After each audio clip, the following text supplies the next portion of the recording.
बघा विद्यार्थी मित्रांनो, मागील यज्ञामध्ये तुम्ही पृथ्वीवरील शिलावरण व जलावरण यांचा अभ्यास केलाच असेल। यामध्ये पृथ्वी, जमीन आणि पाणी यांचे प्रमाणही तुम्ही पाहिले असतील। तर प्रमुख महासागर कोणते हेही तुम्ही पाहिले असतील, पण ते आपण परत अभ्यासणार आहोत। तर एक लक्षात ठेवा, आपण हे काय आहे बघा,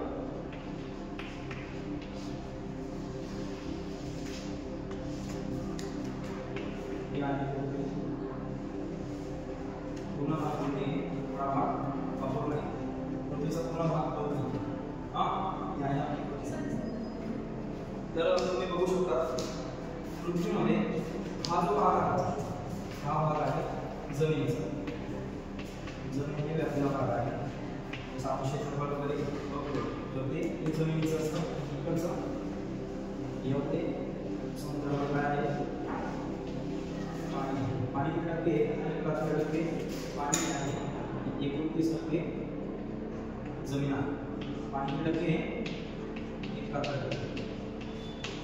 तर आपण हा अभ्यास तुम्ही आधी केला असेल, पण आपण आज महासागर याविषयी माहिती घेणार आहोत। त्याच्यात महासागरामध्ये कोणकोणते सजीवसृष्टी असतात, महासागरामध्ये कोणकोणती वाहनं, अवजारे, परत महासागरावर आपण कशा अवलंबून असतो ते आपण आज पाहणार आहोत। तर आपल्या पाठाचं नाव आहे महासागराचे महत्त्व।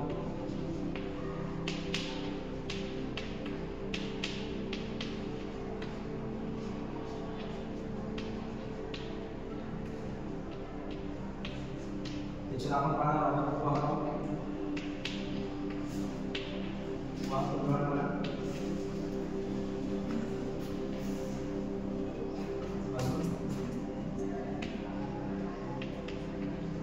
आणि साधन।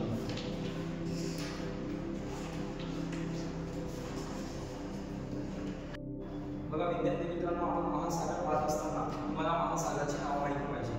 तर महासागराचं नाव माहिती आहे एखाद्या महासागराचं? प्रशांत महासागर, अगदी बरोबर। अटलांटिक महासागर, अजून हिंदी महासागर। असंच आपण त्याला चढत्या क्रमाने लिहिणार आहोत। ओके, तर बघा पहिला नंबर आहे पॅसिफिक,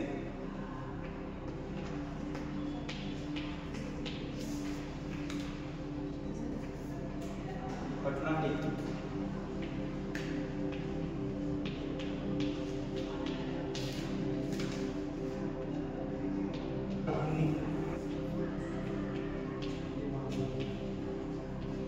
चौथा आहे दक्षिण,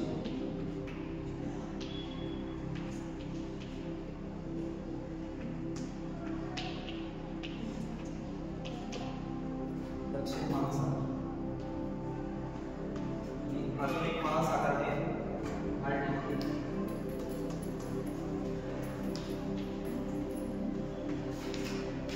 तर बघा आता आपण महासागर पाहत आहोत। महासागरामध्ये पॅसिफिक हा महासागर क्षेत्रफळाने खूप मोठा आहे। त्याचं क्षेत्रफळ आहे 16 कोटी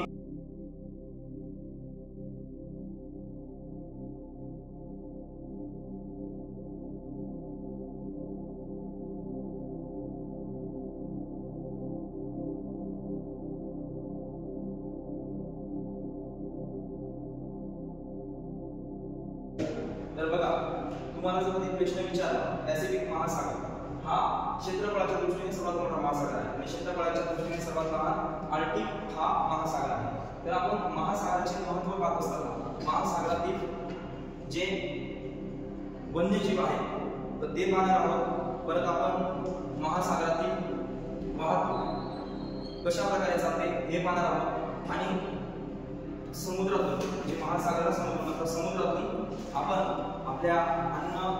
आपल्याला कोणकोणतं अन्न मिळतं आणि कोणकोणते साधे आपल्याला पाहावयास मिळतात, तर ते आपण आज अभ्यास पाहू। तर तुम्ही लक्ष द्या विद्यार्थी मित्रांनो, आपण महासागर पाहिले, पण आपण एक महासागराबद्दल बोलण्याचा प्रयत्न करू। तो आहे मृत महासागर।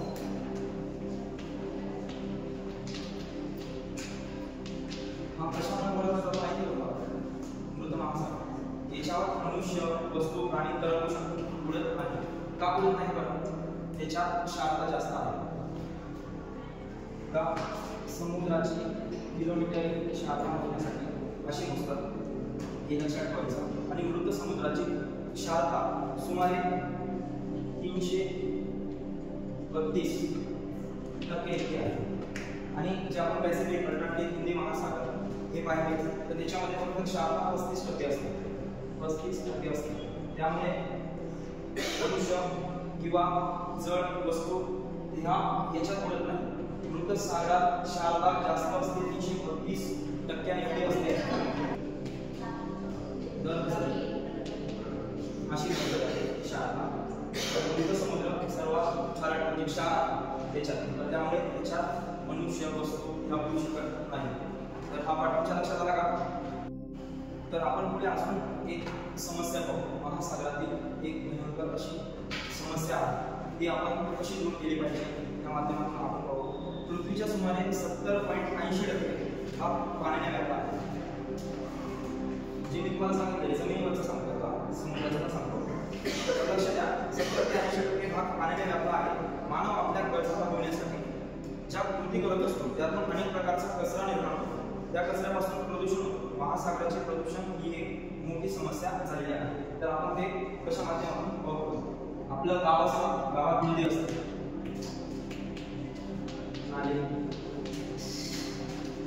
धरण, नदी, नाले, धरण इत्यादी उपनद्या मोठ्या मोठ्या असतात. गंगा, गोदावरी, तापी, नर्मदा, कृष्णा, कोयना, तर ह्या अशा उपनद्या असतात, नद्या असतात मोठ्या मोठ्या. तर ह्या वाहत जात कुठे मिळतात? समुद्रांना मिळतात. तर ज्यावेळेस समुद्रांना मिळतात तर त्यामध्ये आपल्या गरजेनुसार आपण ज्या वस्तू वापरतो त्या वस्तूंपासून कचरा 70 ते 80% कचरा हा कुठे जातो? समुद्रात जातो. मग महासागरात मोठ्या प्रमाणात काय होते? मोठी समस्या उद्भवते. हे तुमच्या लक्षात आलं का? बघा विद्यार्थी मित्रांनो, आता आपण वाहतूक आणि दळणवळण, समुद्रातील वाहतूक आणि दळणवळण कशा प्रकारे चालते आणि आपल्या व्यावहारिक जीवनासाठी त्याचा उपयोग कसा होतो हे आपण आज पुढे पाहणार आहोत.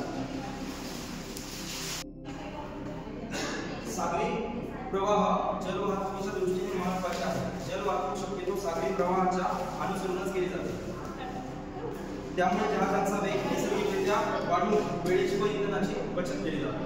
जलमार्गाने माल वाहून नेण्याची क्षमता इतर मार्गांच्या क्षमतेच्या तुलनेत जास्त असते. म्हणजे तुम्हाला उदाहरणार्थ मी सांगतो. त्यामुळे आपण कोणकोणत्या प्रवाह सागरी प्रवाह करतो ते बघा. कोळसा, कच्चे तेल, कच्चा माल, अन्न, धान्य इत्यादी आपण जलमार्गातून घेऊन जातो. त्यामुळे तुम्हाला महासागराचे महत्त्व कळले असेल.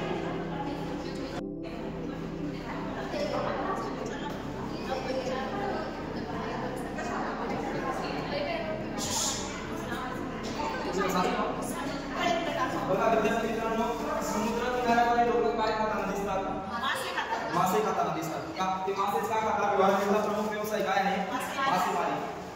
समुद्र आपल्यासाठी कोणत्या गोष्टी पुरवतो? पाणी. समुद्र पाणी, शिंपले, रत्न, मासे, अजून वाळू, अजून समुद्रामध्ये कोणकोणते जलचर प्राणी राहतात? शार्क मासा, अजून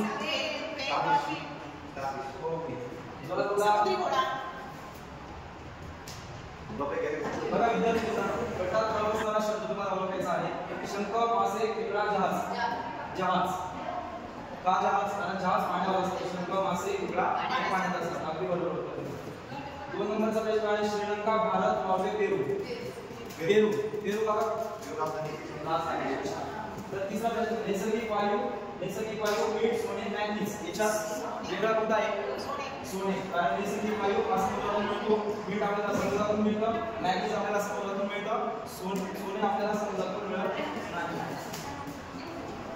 आलं लक्षात?